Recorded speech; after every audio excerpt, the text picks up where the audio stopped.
papi mumubwire imiterere y'inaha nazana iby'umunyamakuru ibiramubaho biramera nk'ibyabaye ku munyamakuru witwa Captain ngo basibishije inkuru bakanamufatiraho pistole. Uwa mbere yaravuze ngo bamuhaye rendezvous yo kumfunga, uwa kabiri aravuze ati uwo nsigaje ni papi, aho saho ntavuga ngo nishinganishe ni Perezida wa Repubulika niwe wigeze kuvuga mu mwiherero mukuru w'abayobozi ati abaturage bafite uburenganzira bwo kubabaza ngo ko mwaduhigiye ko muzatugeza kuri ko bitakozwe. Ariko biteye isoni n'agahinda kuba umuturage asigaye atanga none amakuru nawe ubwo agatotezo. Yaraje arambwira ngo zinga kamera yawe, ndabyanga nanga kwizinga nkomeza kuvuga n'abaturage. Arambwira ngo papi bamaye gahunda yo kugufata nkagufunga ngo kandi nzagufunga mu rwego rw'uko mfite uko mvugira abandi, nanjye ngomba kwikorera ubuvugizi nkavuga nti nyamuneka mu birebe rubanda rw'umwami nanjye ndishinganisha na n'iyi saha ndakishinganisha.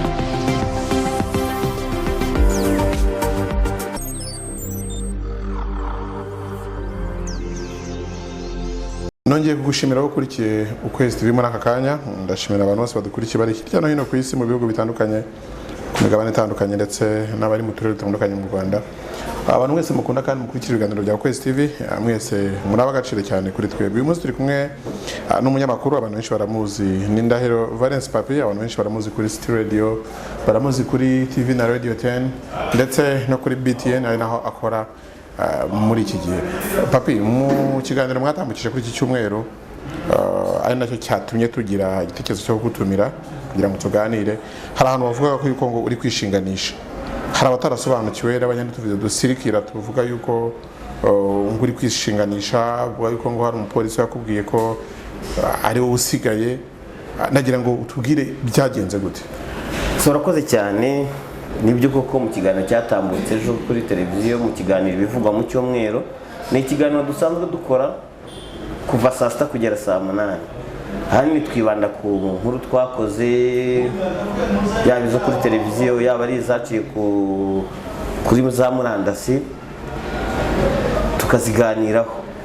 Ahanini twibanda kuri advocacy, ubuvugizi. Ni nawo umurongo mugari w'itangazamakuru gusanzwe. So navuze ko ikijyanye no kwishinganisha bitewe n'amagambo nabwiwe ngewe ubwanjye. Hari inkuru nari ndimo gukavaringa, sinibuka itariki, ari mu Gatsata ndi kuyikavaringa, umupolisi araza ambuza gufata amashusho y'abaturage. Mbona nta mpamvu zo kutayafata. Yari inkuru ijyanye n'iki? Yari inkuru ijyanye n'abantu bari bafashwe bari barenze ku mabwiriza y'ubwirinzi. Ikindi hari babiri muri bo bari barashyizwe mu kato ngo barwaye COVID-19, ariko basanga mu kabari bari mu kunywa k'ahantu mu rugo.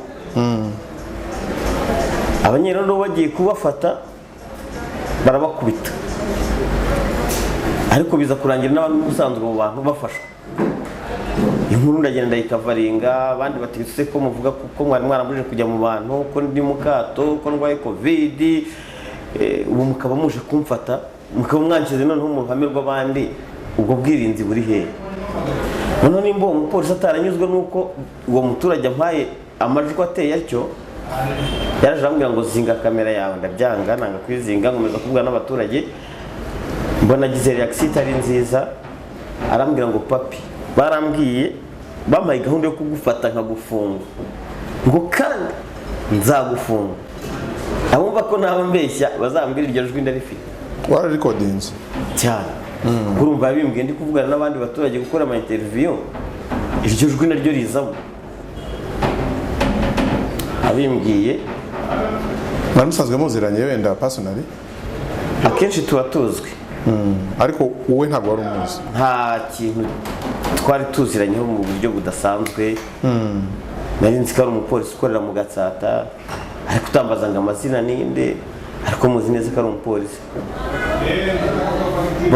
Icyo kintu ndacyumva ndibaza, umuntu ukubwiye ngo nzagufunga, bampaye gahunda yo kuzagufunga.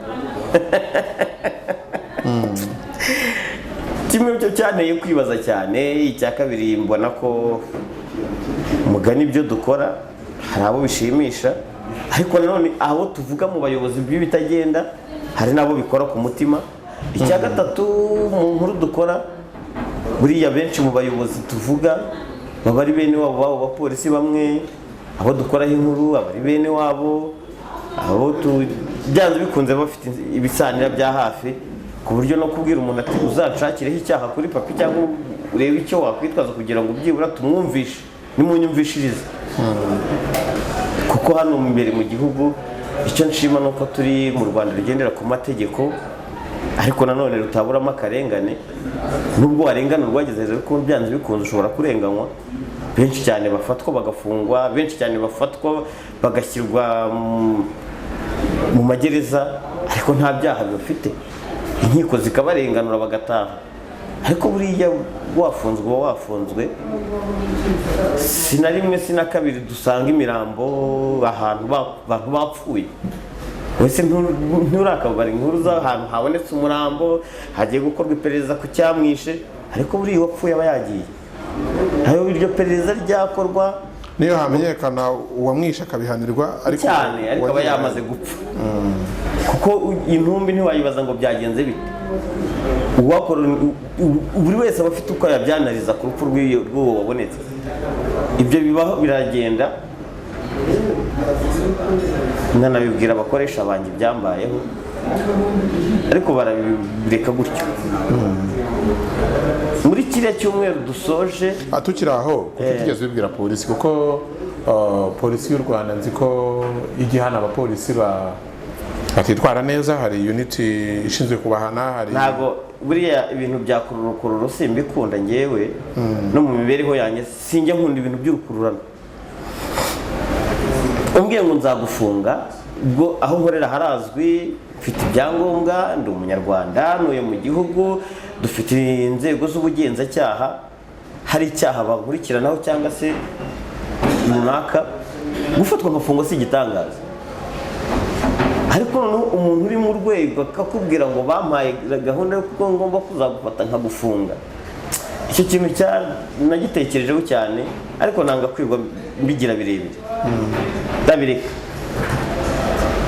Muri iki cyumweru dusoje nibwo rero Celestin ntawirusha amaboko yafashwe n'umupolisi, amasaha yo gutaha yageze, ariko we nibwo yari avuye mu kazi afite n'uburenganzira bumwemerera kugenda, afite clearance. Polisi aramufata, kuko ntabwo twari kumwe, ndimo kubara inkuru ya nanjye nabariwe cyane. Umupolisi aramubwira ati ni wowe Celestin? Arambwira ati ngeze amahirwe ndakubonye, ati mpa n'ikarita yawe ndebe ko uri umunyamakuru koko. Ikarita arayimuha, ayimuhaye undi arayibika. Ngaramubwira ngo ubu muntu nsigaje gufata ni papi. Celestin baramujyana, ikarita ye barayijyana, imodoka barayipakira barayijyana. Buri icyo yapakiriwe sinkizi kuko sinari ndi kumwe nawe, ahubwo cyanteye inkomanga. Uwa mbere yaravuze ngo bampaye randevu yo kumfunga, uwa kabiri aravuze ati ubwo nsigaje ni papi. Aho saho ntavuga ngo nishinganishe ni ejo bundi nshobora gutaha cyangwa nshobora kugira ikintu runaka ugashiduka wanapfuye.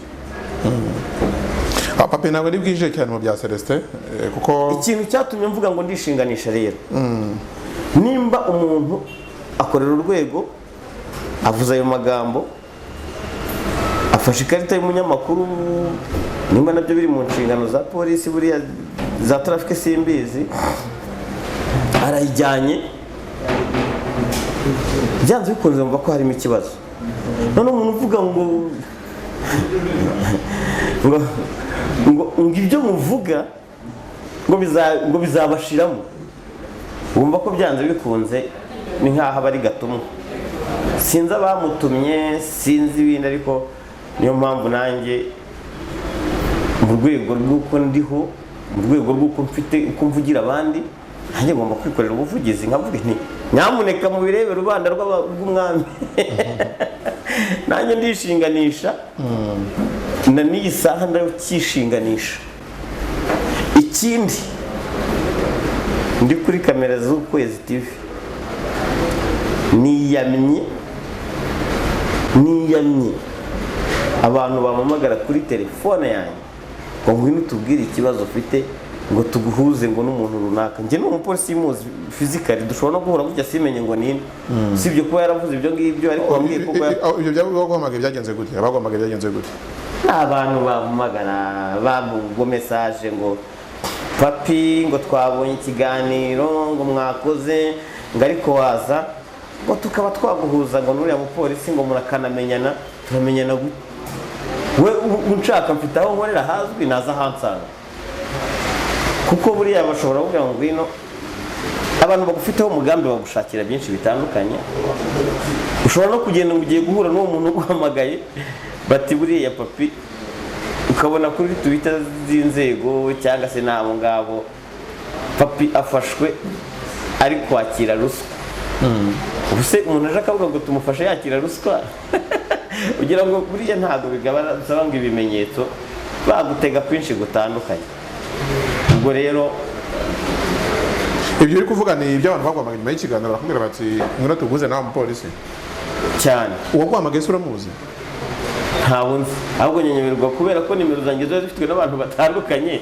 Kumpamagara si n'ikibazo, ariko abo bampamagara bashaka kumbwira ibintu bidahwanye n'ibyo ngize, abo nibo niyamye cyane.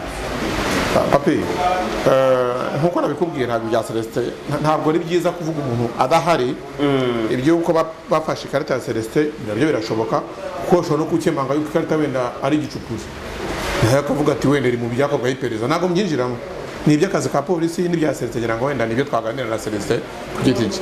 Ariko umupolisi yarakwibwiriye ngo bamuhaye imisiyo yo kugufunga. Yarambwiye mu ijwi rye, nawe nushaka kumbwira ngo kopi y'iryo jwi. Hanyuma Celestin nawe araza kumbwira ati bambwiye yuko uwo basigaje ari papi. Uwo basigaje ni papi. Ya Celestin yampaye message. Yampaye message reka ndebe ukuntu yavugaga, ariko yarabinyandikiye yarabimbwiye.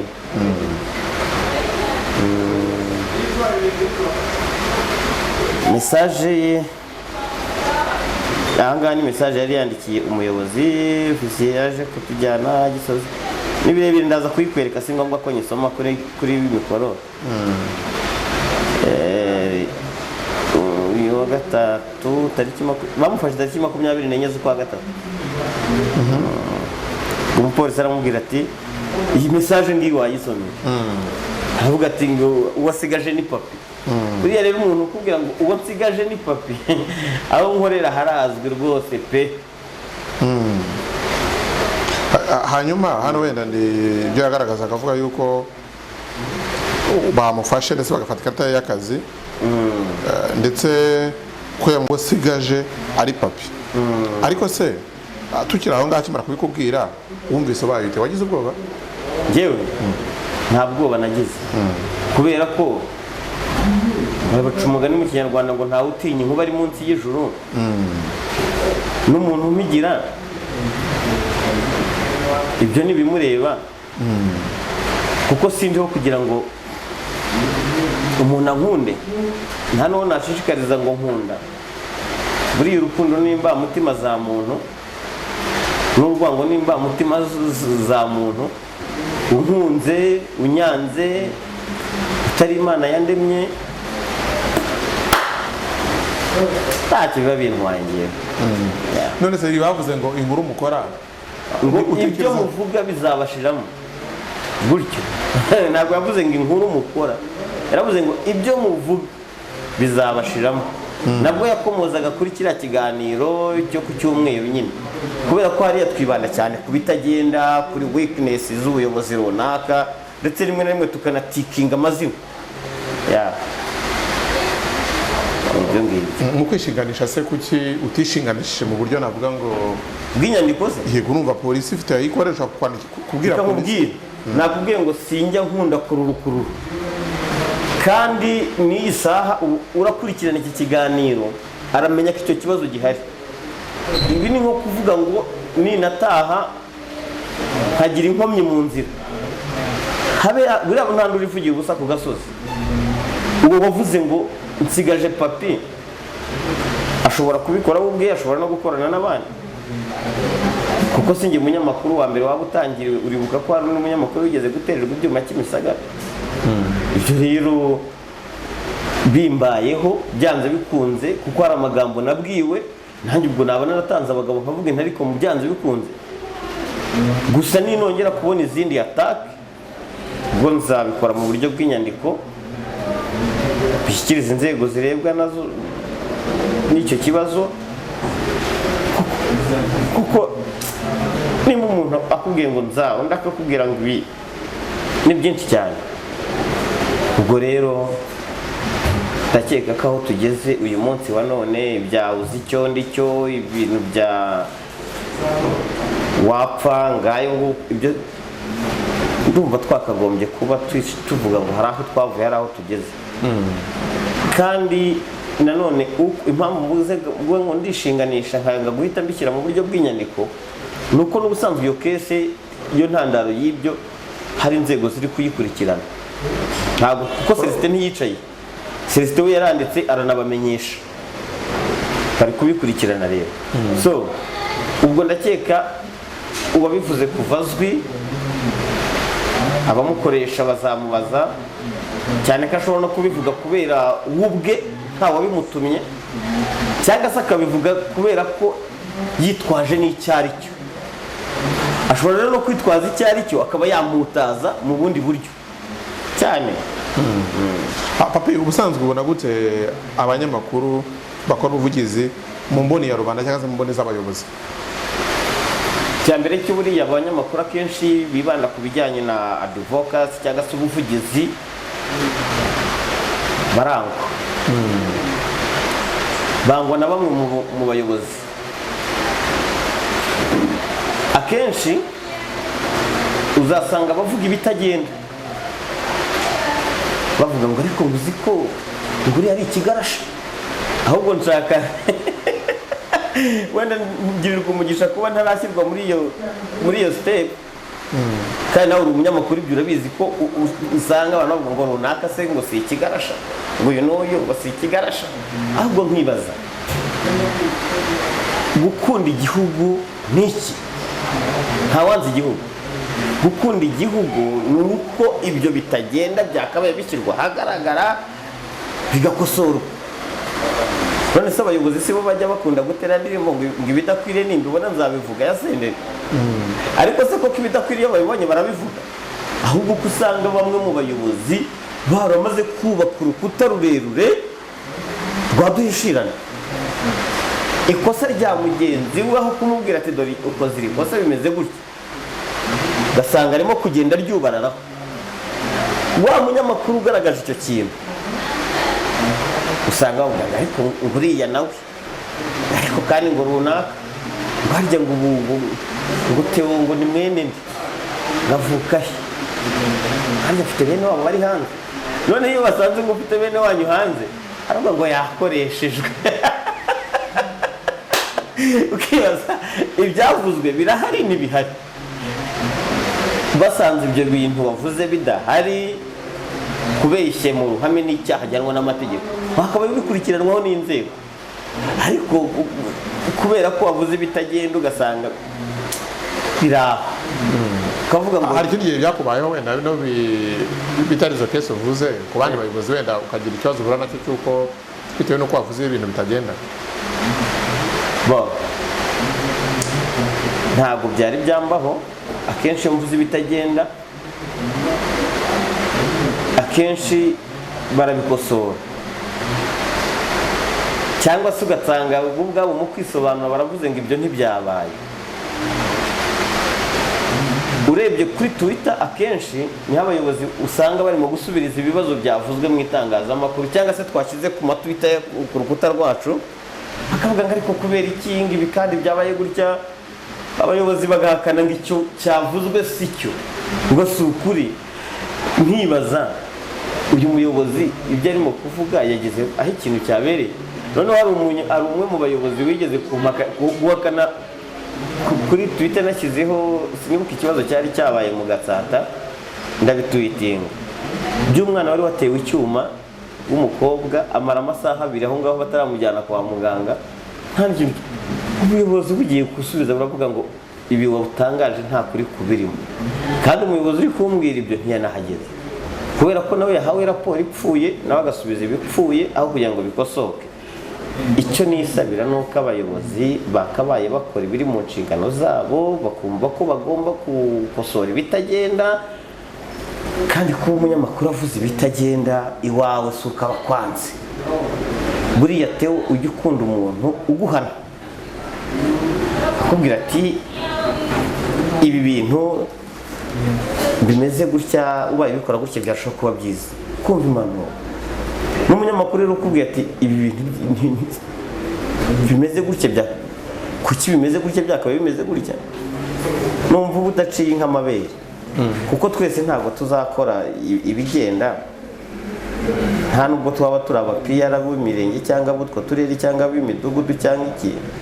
Uvuze ibitagenda ni ngombwa ko bikosorwa. Perezida wa Repubulika niwe wigeze kuvuga mu mwiherero mukuru w'abayobozi ati abaturage bafite uburenganzira bwo kubabaza ngo ko mwaduhigiye ko muzatugeza kuri ibi, ko bitakozwe. Ariko biteye isoni n'agahinda kuba umuturage asigaye atanga noneho amakuru nawe ubwo agatotezwa. Kuki wavuganye n'itangazamakuru? Ibyo bibaho, izo kese zibaho. Hari umuyobozi umwe w'akarere nigeze kumva avuga ngo ubwo basubira ngo icyo kibazo cyageze mu itangazamakuru ngo abanyamakuru nibaze bagikemure. Ukumvaho kugira ngo umuyobozi kuba umuturage yavuze ibitagenda ubuyobozi buramwikome. Ntabwo rero iyo miyoborere ndahamya ko tugeze aha ngaha itakagombye kuba ikiranga bamwe mu bayobozi. Dukomeje gutyo nta hantu twaba tuva, nta naho twazagera. Iterambere twazaryumva muri raporo mu bike, ariko urugendo ruracyari rurerure. Umugani w'abapolitisiye ngo kwigisha ni uguhozaho, ariko ko kwigisha guhoraho kw'amakosa adahinduka kwigisha ni uguhozaho, ngaho ntibahozeho. Papi, ni iki wungukira cyangwa se kigushimisha mu gukora itangazamakuru ry'ubuvugizi? Nuko akenshi abo dukorera ubuvugizi ibibazo byabo bikemuka pe. Ni kenshi dukora inkuru zijyanye n'akarengane, imibereho y'abaturage, abadafite aho baba. Nubwo abayobozi bakubwira ngo akenshi bimurabeshya bigize gutya, ni imvugo ziri aho nyine ziri politiki, ariko basubira inyuma bakabikemura. Ubwo rero iyo nkoze iyo ngaragaje ikibazo, hari urwego rumwe ntari buvuge nigeze gukoraho inkuru y'umuntu utarafashwaga, noneho bambwira ngo ndabeshya, ngo umuntu arambeshya, ntabwo yigeze bamutererana. Ariko akibimbwira bakiri kumamagara kumwe telefone bayihamagara agasanga uri kwivugiraho, wa muntu ari kumuhamagara ambwira ati hano haje Hilix irimo umuceri n'amavuta n'akawunga banzaniye rwa rwego. Ndavuga nti ibi ni sawa, nta kibazo, muhakanye yuko mutamutereranye, ntimamutereranye. Ariko reka tubifate gutyo ko mutamutereranye, ariko bihuranye nuko muhise mubikora. Imodoka igezeyo imushyiriye ibintu runaka yari yarabuze. So ndavuga nta kibazo, ubwo kirakemutse nubwo mutemeye ko cyari gihari. Bakagombye kuzajya bakora ikintu mbere yuko cyakabaye kivugwa, kandi n'ikivuzwe nta kinyoma kiba kibirimo. Ni ukuri, nimba ikibazo kigaragajwe abayobozi nibagikemure. Hano usanga birimo bipfira hasi mu nzego z'ibanze. Ubu ntibizagutangaze raporo iherutse gusohoka igaragaza ko u Rwanda ruri mu bihugu 5 bifite abaturage batishimye. Niyo raporo nabonye batigeze babeshyuza. Izindi raporo bavuga ko u Rwanda rwabeshyewe. Burera kuko itigeze ibeshyuzwa ni ikinyereka ko nabo babona ko abaturage batishimye. Ariko uzambwira umunyamakuru ndetse namwe ubwanyu ntabwo iyo nkuru nigeze mbona mwayikoze. Ariko koko abaturage ntibishimye. Byemerutse gukora inkuru mu karere ka Rulindo, abaturage bavuga bati turashonje tumerewe nabi. Ati mu gihe cya lockdown abandi bahawe akawunga bahabwa ibishyimbo, twebwe badufashisha isabune. Isabune wayitogosereza umwana ukamugaburira Theo. Isabune wayitogosa ugabwira umwana ngo ngwino urye. Natangajwe no kubona ubuyobozi buvuga ngo abaturage bo ntibashonje ngo kubera ko nta gace gahinga. Umuturage nimba atatse abatatse ashonje, kandi ubwo bufasha bwakagombye kugera ku baturage bose. Urumva koko abayobozi ikintu kijyanye no kubeshya kwa bamwe mu bayobozi ni ikintu cyabaye nk'umuco. Iyo baravuga ngo uruciye munsi ntamenye ikiruri imbere, uruciye munsi ntamenye ikiruri imbere. Umuturage we ubwe nimba akubwira ngo arashonje, turashonje, inzara imeze nabi, wowe muyobozi ukavuga ngo arabeshya ntibashonje, ese wagiye kumufashisha isabune kuko wabonaga ikibazo afite ari umwana? Niba umuturage ashonje wamufashije ibyo akeneye byo kurya akaba ari byo ahabwa kashonje, ariko kubera ko tumenyereye raporo zimwe zo hasi zibeshya, dufite abashinzwe imibereho myiza mu kagari, mu mudugudu, mu murenge, mu karere, ariko se wari wasanga bajya kuzenguruka mu baturage ngo bamenye ngo runaka abaye hate ABCD? Usanga iteka bavuga ko abaturage babayeho neza. Muri raporo umuturage wamusura ugasanga arya rimwe cyangwa se ararira igikoma, warangiza ukambwira ngo abayeho neza, kubera ko wowe ubwawe wabyutse iwawe bagukorogiye amagi, baguhaye ibyayi biri mu moko atandukanye, uhaze ntamenya ko ndashonje, abikubwiza ukuri. Baca umugani mu kinyarwanda ngo umurengwe wica nk'inzara. Buriya uwamugira uwo muturage nibwo yakumva uko inzara iryana, kandi koko ntazanataka inzara, kuko buriya itariki 25 iyo zigeze kuri kaunti ye amafaranga arinjira. Nimba se iwawe utajya guhaha ikiro cy'umuceri ukora depo, ukora depo, uzamenya ko undi ajya kugura irobo y'isukari cyangwa se n'igikoma cya rutuka akakinywera aho ngaho. Ibyo ntabwo wabigira. Nibumve ko mbese sinzi tewe babi bikabije. Buriya tujya kuri tere tubona byinshi, gusa nanone ntabwo twavuga ngo abaturage muri rusange bose barashonje, ariko turashonje wa mugabo, no mu itangazamakuru turashonje. Ndakubeshya se papi, wenda tugarutse naho ku byakubayeho by'umwihariko, ni iki usaba umuntu wese cyangwa se umuntu mu rwego runaka ushobora kuba yaritiranyije gukora ubuvugizi kwawe mu nkuru runaka no kuba wenda wanga urwego cyangwa se wanga uwo muntu? Nagira kuba umuntu waba warakozeho inkuru akitiranya ko waba umwanga, mbese akitiranya kumwanga no gukora ubuvugizi umuturage. Icya mbere cyo ntibamenye ko nta rwango ruba rubirimo, kandi uwo muturage mba mvugiye nuko aba akwiriye gukorerwa ubwo buvugizi, kuko ari wo murongo w'itangazamakuru. Nimba twishimira umuvuduko w'iterambere igihugu kigezeho kuri uyu munsi wa none, ntabwo twakabaye twumva ko iterambere turibona mu isuku, mu mihanda myiza, mu matara, mu miturirwa irimo kubakwa, ngo rubanda rwo hasi twumve ko tuzareka abarwaye amavunja tukabiterera iyo.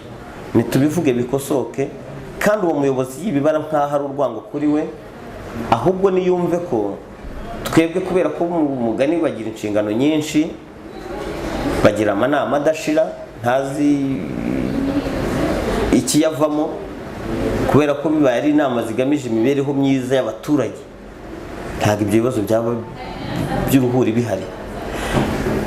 Buriya kuba atagereye aho, atabashije kuhagera, umunyamakuru akahagera akabona ibyo bitagenda, yakabaye amushimira ati urakoze kuko ibisi twari tubizi tugiye kubikosora. Nubwo bamwe bakubwira ibyo ngibyo ugasanga nta gikozwe, ariko bibanamo urwango, kandi bikumva ko ibitangazamakuru byose bizakora umurongo umwe.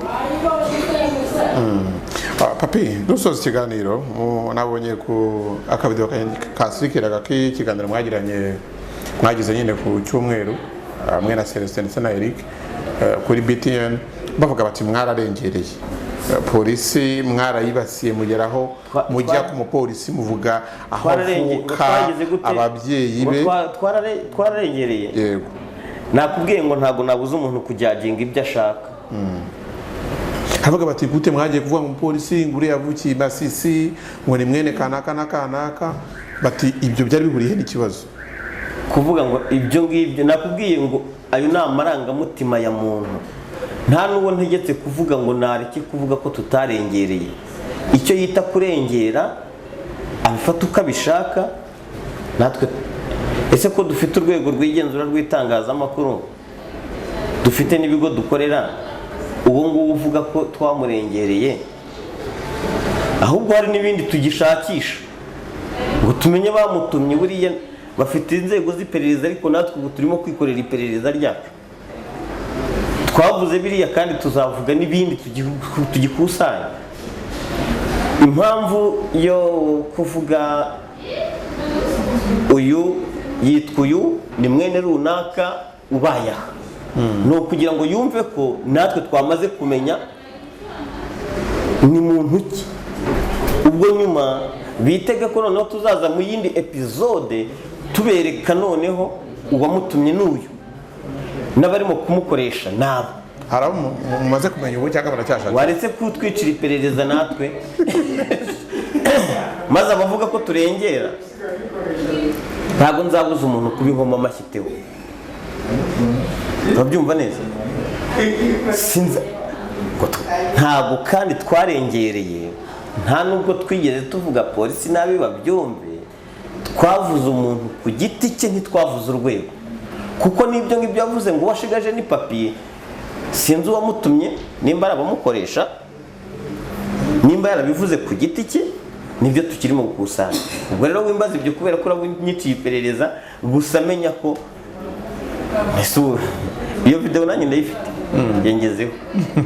Ariko abavuga ngo twarengereye, ngo ese kurengera ni iki? Icyo bita kurengera ni iki?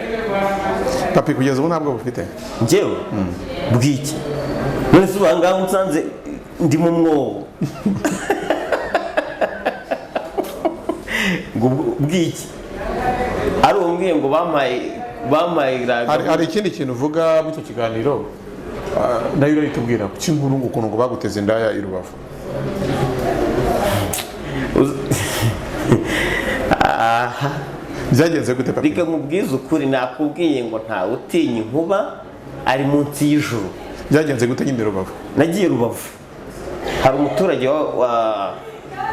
wavugaga ko yakubiswe na gitifu wa Cyanzarwe, Bwana nimba ari Kazendebe gutyo gitifu ubu ntakiri Cyanzarwe, baramwimuye.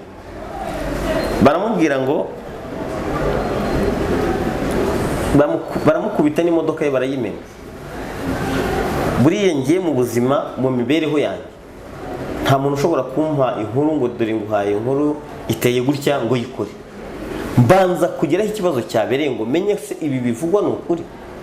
Nagiye rero gukavaringa iyo nkuru y'ukuntu Kazendebe abaturage bakubita bashyira ku nkeke. Buriya ngafite inkoni yaguze 3,000, abaturage bafite ukuri kose. Njyeyo Cyanzarwe mvugana n'umuturage wakubiswe, ngera kwa muganga aho yarwariye, ngera mu baturage bambwira uko byagenze. Bamwe mu bayobozi barambwira ngo urumva ngo uyu muturage ngo yari yasinze, kandi uwo muturage aho yari yagiye kugura amazi ni botike icuruza icyayi na fanta, nta nzoga zicururizwa aho ngaho. Ikindi uwo muturage ntanywa inzoga, ariko kubera nakubwiye ya gahunda yo guhimba ibyaha y'itekinika mu bayobozi guhishirana, nicyo kiba kigamije. Maze kuvugana n'abaturage, maze kuvugana na nyir'ubwite, ngeze ku modoka aho bayimenaguriye yari ikihaparitse, njya ku murenge wa Cyanzarwe. Ariko ndaho ikibazo cyabereye, hari umusore wari wambaye akajakete k'umukara atangira kujya aho ngiye akangendaho.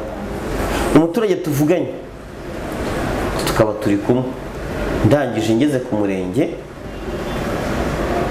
abantu bahamagara, nabwo ni Celestin bamuhamagaye, ati papi ibintu arimo ntabizi, gitifu arahari ku murenge, ariko ntabwo ari bwemere ko babonana. Naje guhamagarwa n'umunyamakuru mugenzi wanjye mvuye ku murenge wa Cyanzarwe, ngeze mu gasantere ndi kuvugana n'abaturage bisi n'imibereho yabo n'ibindi bibazo bihagaragara ruhuri, wa muntu w'akakote wahereye saa 2 saa 3 n'igice tugendana byageze saa 5:40 tukiri kumwe, mpamagara umuyobozi wanjye umukoresha wanjye ndamubwira nti ahantu turi dufite ikibazo gikomeye, dufite umuntu watugenzeho kuva tutwahereye kugeza n'iyi saa. Telefone yari loud speaker n'ababyumva, ahita ambwira ngo mufotore nawe nibiba ngombwa utaginga inzego. Nibyo nakubye telefone yamaze kwiruka agenda ubwo, naje guhamagarwa n'umunyamakuru mugenzi wanjye ntari buvugire hano kuri kamera. Papi bimeze biteze ni sawa biragendeye, waje n'ahari ko se kuba waje none atubwire ngo tuguhishire, urampishira nakuteguje urugendo rwanjye urumva ngo gitifu rwose ngo baramubeshyera, ngo nanjye urabona ko iriya nkuru nari narayikoze, ngo kandi uriya mugabo ngo yari yasinze, ngo kandi ngo gitifu ngo ni umuntu wanjye, ngo rero nk'umunyamakuru mugenzi wanjye ngo ndumviye inkuru ngo wayihindurira inyito, ngo ndetse byaba byiza ngo na gitifu ngo mukaba mwahura. Ndamubwira mvuye ku murenge ntitubonanye turahurira he? Ngo none se nguri hehe ngo dusangire? Ndamubwira nti ndahana. Ngo ke ngo noneho ngo tubonane ngo dusangire, ngo nanakubwire byimbitse kuri ibyo, ngo na gitifu adusanga.